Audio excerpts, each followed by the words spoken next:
पण त्यांच्यासाठी सगळं दिलं. म्हणजे 20 वर्षातला आयुष्यातला वेळ जो उमेदीचा असतो. स्वयंसेवक आहे. आता हा गुन्हा कधीपासून झाला? एकतर त्या दिवशी जी घडलेली घटना आहे त्या घटनेनं खूप विचार करायला भाग पाडलं खरं तर, की ते काम सर्वात प्रभावी फक्त माननीय राजसाहेबांमुळेच होत होतं. मी वय वर्ष 16 असताना इथून बाबरी मशीद पाडायला गेलेला माणूस आहे राव, कारसेवक आहे.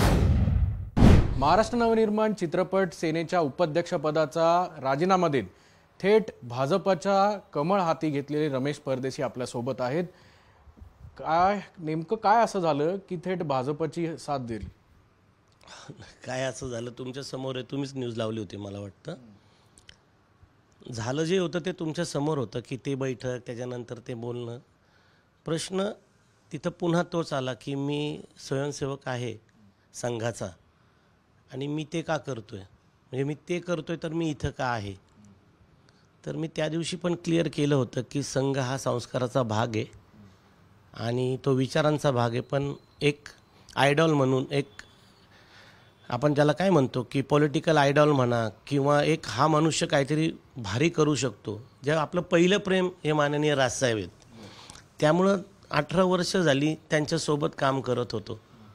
पण तो हा प्रश्न मला कळलं नाही की एवढ्या वर्षानंतर आज का आला, की आणि स्वयंसेवक आहे. आता हा गुन्हा कधीपासून झाला? एकतर तर त्या दिवशी जी घडलेली घटना आहे त्या घटनेनं खूप विचार करायला भाग पाडलं खरं तर.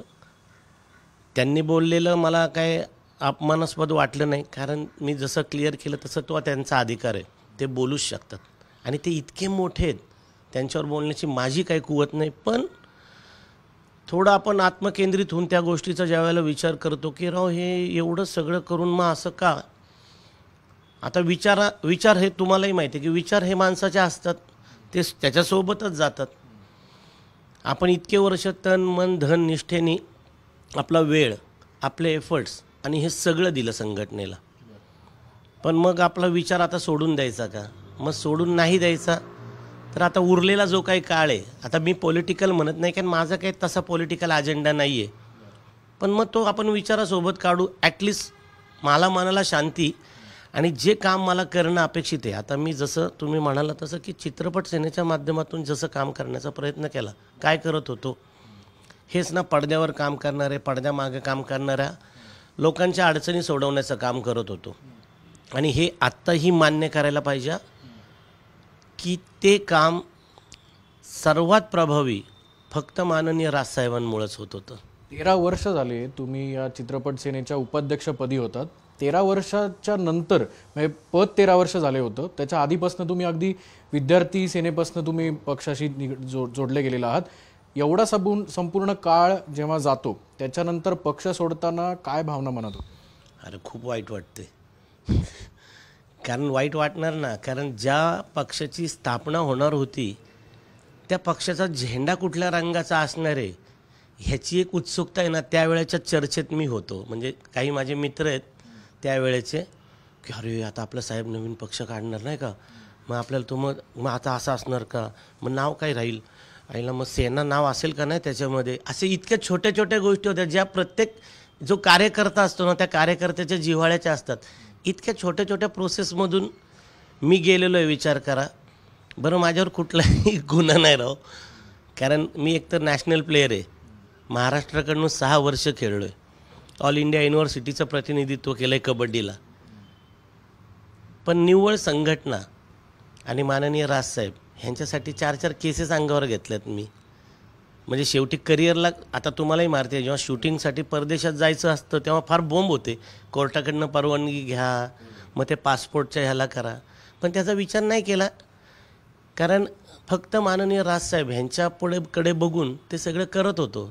तर हे अजिबात आनंद नाही आहे. म्हणजे तुम्ही माझ्या चेहऱ्यावर जरी थोडं हास्य दिसत असले तरी मनातून काय वाटते ते समजू शकता तुम्ही. आता तुम्ही एवढं म्हणताय की वाईट वाटत होतं, पक्षाशी काही बोलणं झालं तुमचं, राज ठाकरेंशी बोलणं झालं, अमेय खोपकरांशी काही बोलणं झालं, आणि त्याशिवाय पुण्यातल्या पदाधिकाऱ्यांशी, अगदी शहराध्यक्ष या ठिकाणी आहेत, नेते मंडळी आहेत, पक्ष सोडताना यांच्याशी काही बोलले होतात किंवा त्यांच्याकडनं काही तुम्हाला थांबवण्याचा प्रयत्न झाला?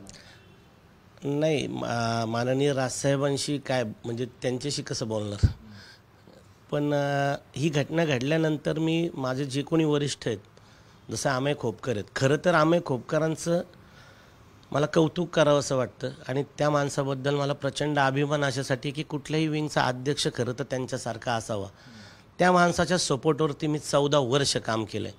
मला त्यांनी फुल फ्री हँड दिला होता. त्यामुळं त्यांच्या सपोर्टवर मी पुणे मुंबईमध्ये मर्यादित असलेली जी चित्रपट सेना आहे ती 18 जिल्ह्यांमध्ये नेली. आजही जर का आपण एखादा मेळावा घ्यायचं ठरलं तर किमान 400 ते 450 जण हे जमा होतील. पण ते फक्त माझ्याकडे बघून आलेले नाही, ते स्वाभाविकपणे माननीय राजसाहेबांकडेच बघून आले. पण मी त्यांना जोडू शकलो ते अमेय खोपकरांमुळं. आणि ते जसे माझे वरिष्ठ आहेत तर सगळ्यात पहिलं तर मी त्यांच्या कानावर घातलं. तुम्ही जसं म्हणताय की अमेय खोपकरांची तुमची नाळ जुडलेली आहे, राजसाहेबांसंदर्भात तुम्हाला प्रचंड नितांत आदर आहे, असं असताना सुद्धा पक्ष सोडण्याचा निर्णय हा फक्त त्या एका बैठकीमुळे का घेतला गेला? नाही, एक कारण कधीच कुठल्या गोष्टीला नसतं, परंतु काहीतरी निमित्त होतंच की. आणि तो ट्रिगर होता ॲक्च्युली तसं म्हणायला गेलं तर.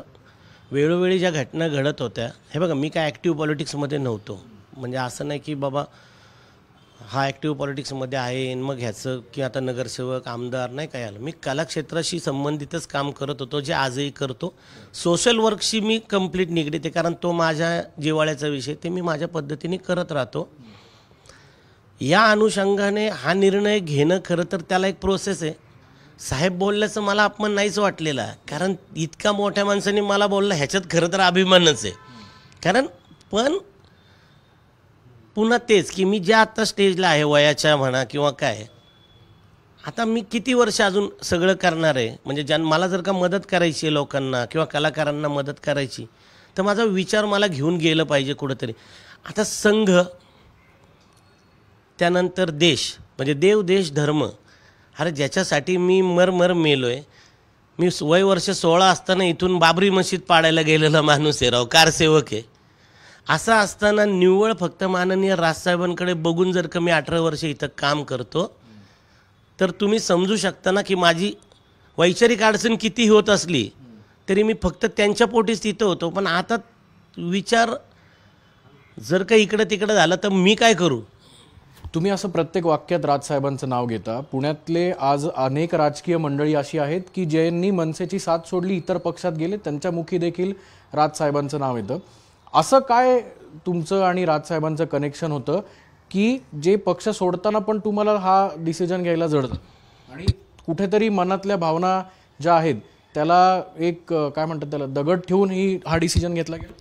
100% दगड मनावर ठेवून घेतला. आणि राजसाहेबांचं आमचं नातं माझं नाही, असं असे कित्येक जण असतील की ज्यांचं नातं एक वेगळं आहे. कारण खरंच मराठी माणूस, मराठी भाषा, मराठी कलाकार, मराठी सिनेमा याच्यासाठी जर का मनापासून कोणी काही करणार असेल मनापासून तर ते माननीय राजसाहेबच आहेत.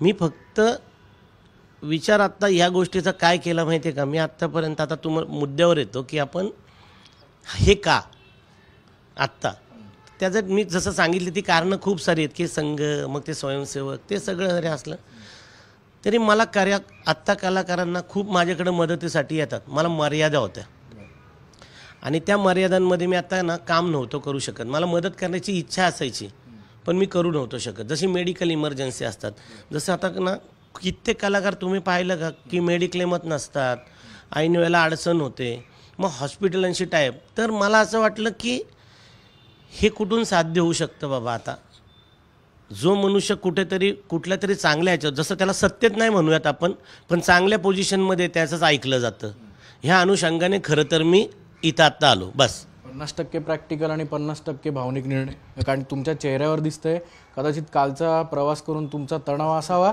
नाहीतर मग पक्ष सोडला गेला त्याची अजूनही मनात कुठेतरी त्याबद्दल वाईट वाटणं असेल किंवा राजसाहेबांबद्दलचं प्रेम असेल, कारण की चेहऱ्यावरचे भाव, डोळ्यातले भाव वेगळे आहेत.